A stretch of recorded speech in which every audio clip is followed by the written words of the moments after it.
माइन्डखौ सोलायनो नांगौ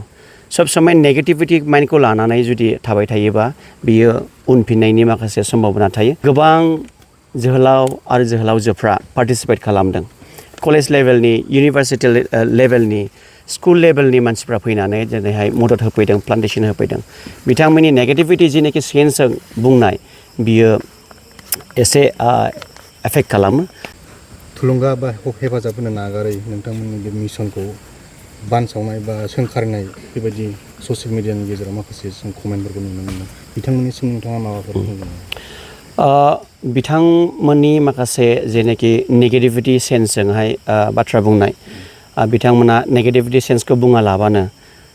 पजिटिभ मोनसे सेन्सखौ लानानै मोजां खामानिखौ नुनानै जाहाथे बिथांमोना नेगेटिविटी माखासे कमेन्ट्सफोरखौ जाहाथे होआ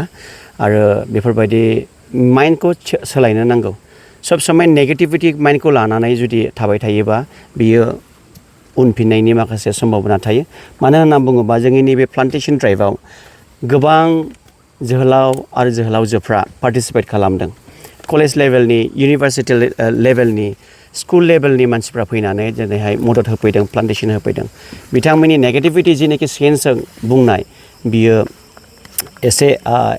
एफेक्ट खालामो दा बिनिखायनो आङो खावलायो बर' माहारियारि फरायसा आफादनि जानानै साफ्रोमबो बर' सुबुंफोरा जाहाथे मोनसे पजिटिभ सेन्सखौ लानानै नैबे प्लान्टेसन ड्राइभखौहाय जाहाथे खालामलाङो आरो बिथांमोनाखौबो जों बर' माहारियारि फरायसा आफादनि जानानै जों खावलायो अननानै नोंथांमोना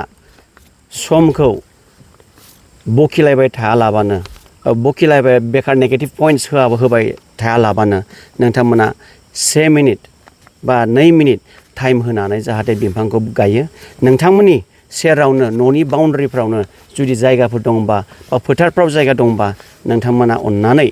समखौ एसे प्लान्टेसननि थाखाय होयोबा जों जोबोद मोजां मोनगौ